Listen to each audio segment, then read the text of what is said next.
Bajo el frío implacable de la montaña, la arquitectura moderna suele imponer una violencia silenciosa.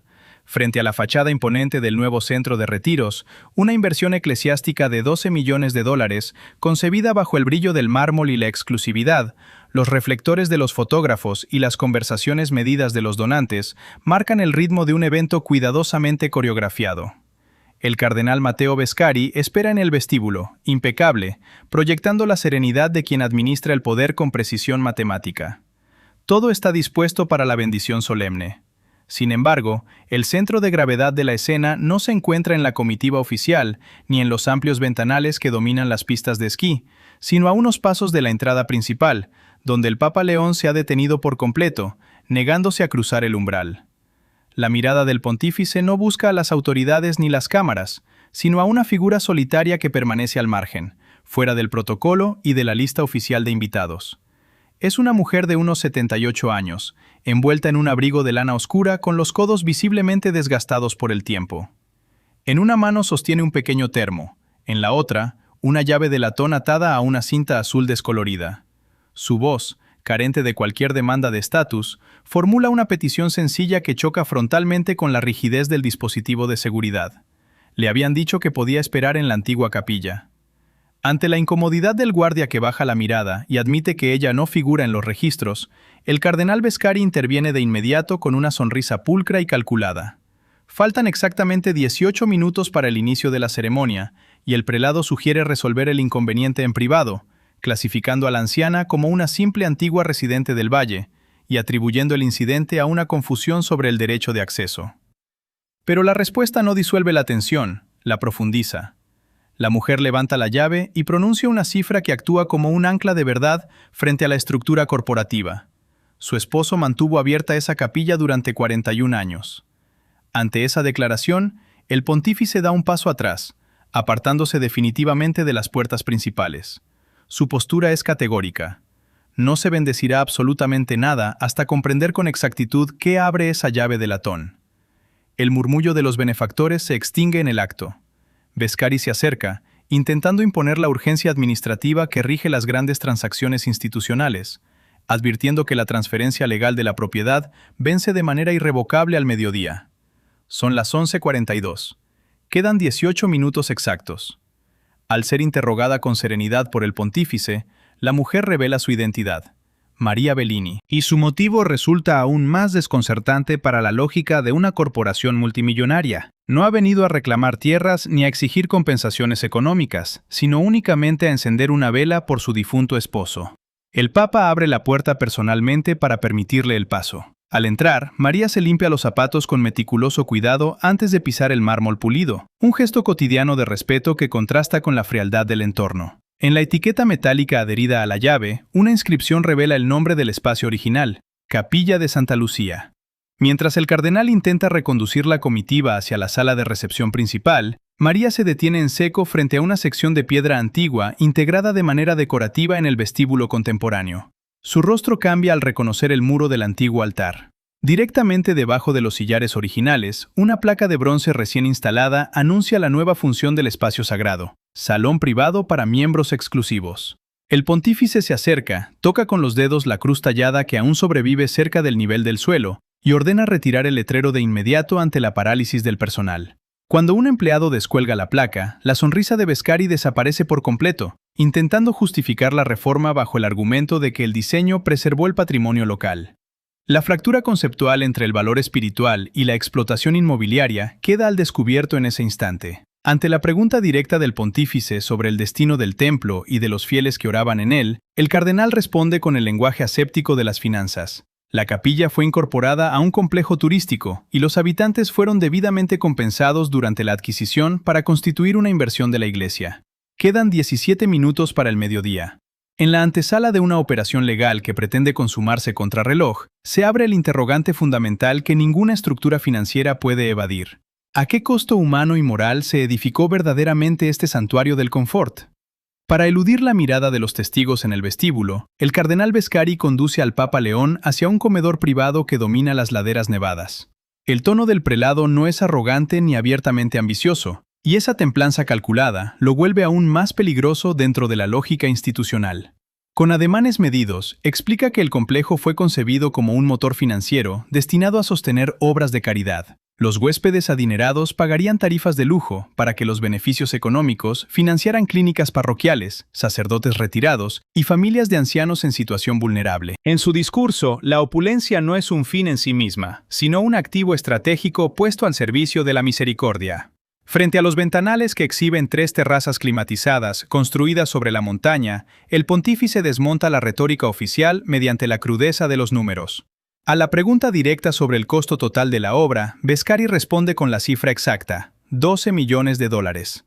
Sin embargo, al ser confrontado sobre cuánto de ese dinero ha llegado efectivamente a las familias ancianas del valle, el cardenal junta las manos, argumenta que el recinto acaba de abrir sus puertas y tras una pausa obligada, se ve forzado a admitir la realidad, menos de $100.000.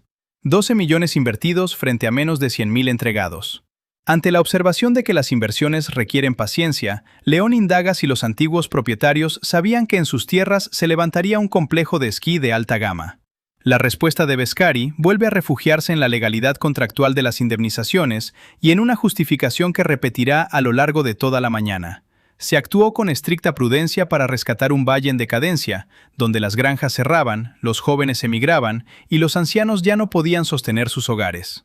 La contradicción entre la supuesta austeridad benéfica y los privilegios estructurales se intensifica cuando el Papa cuestiona la presencia de una suite privada de 6 dormitorios reservada para el propio cardenal, equipada con bodega de vinos, sala de cine y piscina climatizada. Mientras Bescari justifica estas comodidades bajo el argumento de que los grandes donantes exigen ciertos estándares de hospitalidad, la entrada apresurada de un secretario con una carpeta interrumpe la conversación. La sociedad holding exige la firma definitiva antes del mediodía para sellar la transferencia legal. Al revisar el expediente, una sola línea detiene la mirada del pontífice. Parte sustancial de la compra de las tierras fue financiada a través del Fondo de Socorro Santa Marta, una reserva comunitaria modesta destinada originalmente a pagar facturas de calefacción, medicinas y emergencias vitales de los feligreses de mayor edad. La admisión de Bescari revela la magnitud del desvío. $3.800.000 de ayuda humanitaria urgente fueron reclasificados y canalizados hacia un proyecto de rendimiento a largo plazo. El reloj marca las 11:51. Quedan solo 9 minutos para el plazo fatal. Ante la advertencia de que la estructura financiera colapsará si la transacción no se firma hoy, León responde con firmeza que tal vez deba colapsar, confrontando al cardenal con una certeza demoledora. Comprende a la perfección la arquitectura financiera del proyecto, pero lo que aún no comprende es el destino de las personas aplastadas debajo de ella. De vuelta en el vestíbulo, el Papa se sienta junto a María Bellini, cerca de las piedras del antiguo altar. Al indagar sobre la historia de su esposo, Antonio Bellini, el relato personal de la mujer revela el verdadero rostro de la comunidad expropiada.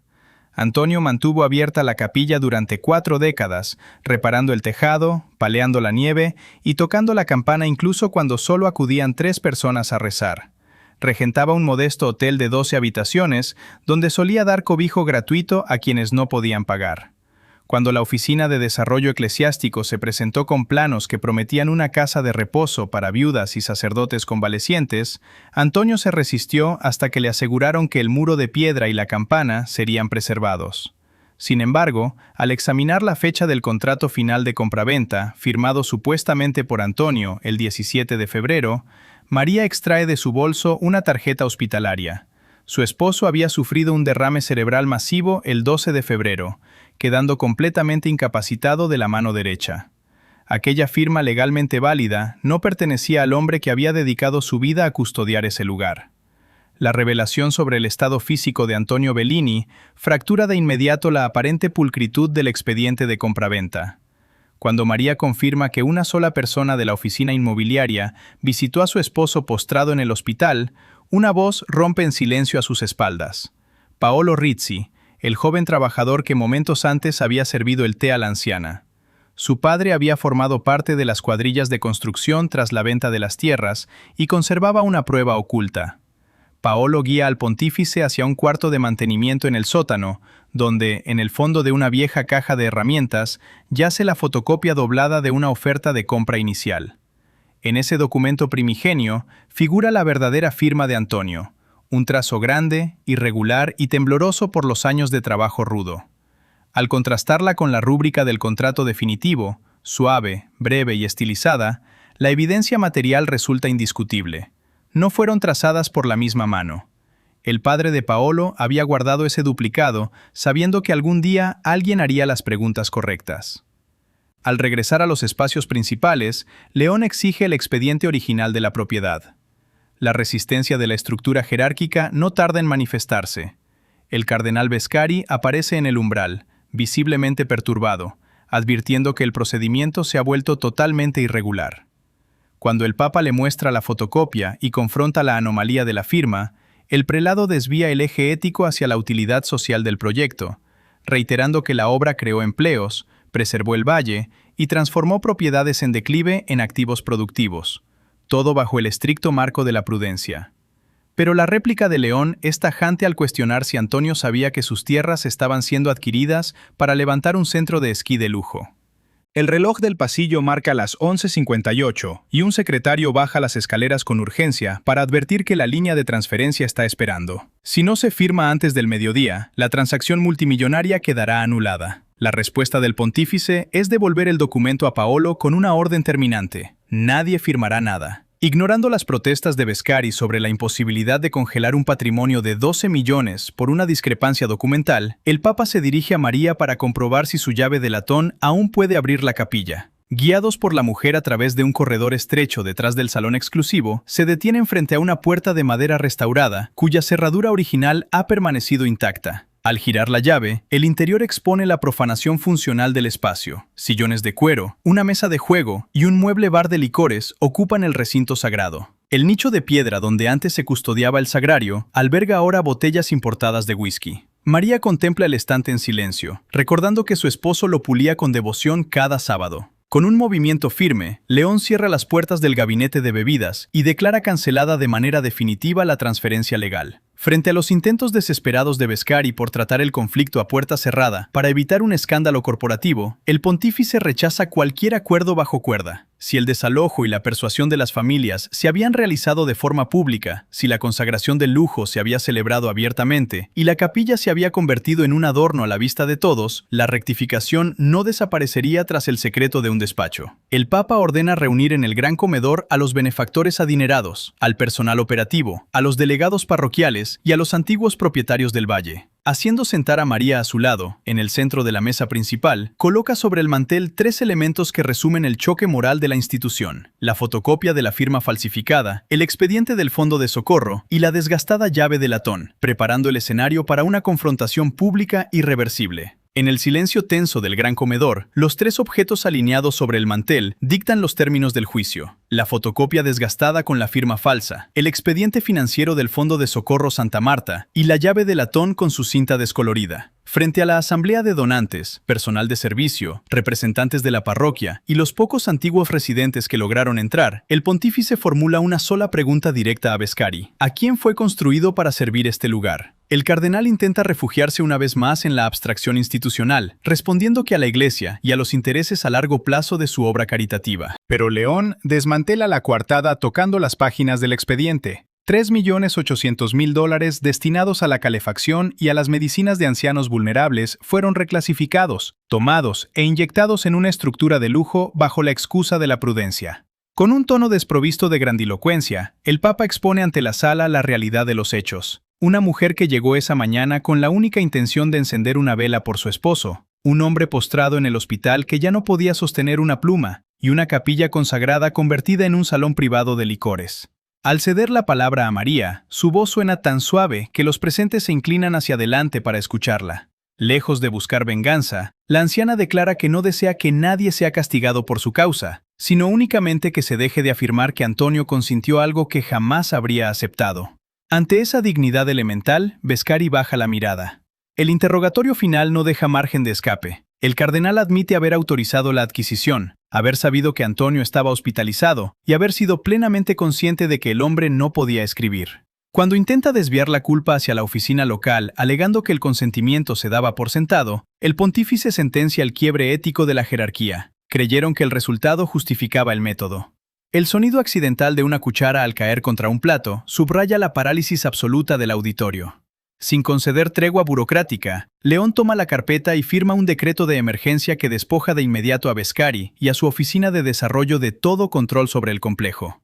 La propiedad queda congelada bajo administración eclesiástica independiente, se anulan las transferencias, los fines de semana exclusivos para benefactores, el uso privado y los privilegios de la suite cardenalicia.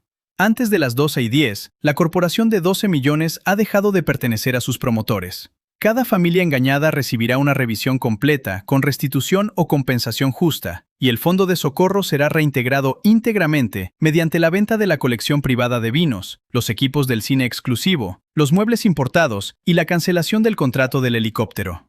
Entonces sobreviene el giro que nadie en la sala anticipaba. El Papa determina que el complejo no será vendido ni demolido. Si los pobres pagaron por esos muros con sus sacrificios, serán los pobres quienes los habiten. El edificio principal se transformará en una casa de recuperación para ancianos dados de alta en hospitales sin un hogar seguro a donde ir. La piscina será un centro de rehabilitación física. Las suites se simplificarán para acoger a viudas, viudos y familias que cuidan a parientes con discapacidades. La planta privada del cardenal servirá de alojamiento temporal para quienes acompañan a cónyuges enfermos en centros médicos cercanos. Y el restaurante se convertirá en un comedor común sin áreas reservadas. Al mirar hacia el antiguo recinto sagrado, León sella el destino del espacio. Volverá a ser una capilla. En lugar de imponer un castigo abstracto, la justicia se vuelve física y tangible. El pontífice ordena a Bescari ayudar a retirar el mueble de licores del nicho de piedra. Despojándose lentamente de su chaqueta, el cardenal camina junto al joven Paolo hasta el altar y levanta la pesada estructura de madera. Cuando María extrae un paño blanco de su bolso para limpiar el polvo acumulado en la repisa donde antes reposaba el sagrario, Bescari extiende la mano, toma la tela y limpia la piedra él mismo en silencio. En ese instante, al restituirse sobre la pared una pequeña cruz de madera recuperada del almacén, las jerarquías institucionales quedan definitivamente desmanteladas ante el peso innegociable de la memoria y la verdad. La transformación del orden establecido se materializa de inmediato en los detalles más elementales de la vida cotidiana del recinto. Cuando el administrador se acerca al pontífice para informar que la cena formal para 60 benefactores ya está lista y detalla la lista de invitados compuesta exclusivamente por banqueros, ejecutivos inmobiliarios, dignatarios eclesiásticos y mecenas acaudalados, León devuelve el documento con una orden concisa: cambiar la lista por completo. Esa misma noche, el gran comedor iluminado se llena de las personas a las que el protocolo previo obligaba a permanecer afuera. Antiguos campesinos y propietarios despojados se sientan al lado de enfermeras locales. Los trabajadores de la cocina comparten la mesa con los sacerdotes. En ese espacio común sin distinciones ni zonas reservadas, María Bellini se encuentra sentada cerca de Bescari. El cardenal apenas prueba bocado, consumido por un mutismo rígido, hasta que la anciana desliza la cesta de pan hacia él y le sugiere tomar un poco de sopa para no sentirse peor con el estómago vacío. En ese gesto desprovisto de rencor, la vergüenza del prelado se vuelve auténtica, alcanzando una profundidad moral que ningún decreto administrativo habría podido imponer. Hacia el final de la velada, surge un detalle que conecta el presente con la memoria física del templo. Paolo revela que la antigua campana puede ser restaurada, pero advierte que la cuerda original se ha perdido. Es entonces cuando María abre nuevamente su bolso de mano y extrae de debajo del devocionario un trozo corto y desgastado de soga que había guardado el día en que la estructura fue desmontada. Ante la duda de si ese fragmento insuficiente puede servir, el Papa pronuncia la instrucción que define el espíritu de toda la reforma. No se trata de reemplazar el pasado ni de borrar las heridas, sino de añadir con paciencia lo que falta para reconstruir el tejido quebrado. 3 meses después, el invierno aún cubre de nieve las laderas del Valle Alpino, pero la realidad material del lugar ha cambiado de raíz. La placa de bronce que anunciaba el salón privado para miembros exclusivos ha desaparecido. En su lugar, el acceso a la antigua capilla está resguardado por una puerta de madera sencilla, sin cordones de terciopelo, sin guardias y sin listas de admisión restringida. En el exterior del complejo, un nuevo nombre preside la entrada: Casa de Santa Marta. Las amplias instalaciones acogen ahora la vulnerabilidad humana en su estado más puro. Ancianos en proceso de recuperación tras el alta hospitalaria caminan junto al personal médico. La piscina climatizada sirve a terapias de rehabilitación física, y familias que cuidan a parientes enfermos encuentran el descanso prometido décadas atrás. María Bellini regresa una mañana sosteniendo entre sus dedos la misma llave de latón con su cinta azul descolorida. Ya no la necesita para franquear la entrada, pues el templo permanece abierto durante todo el día para cualquier persona que busque refugio, pero la lleva consigo como testimonio de una promesa cumplida.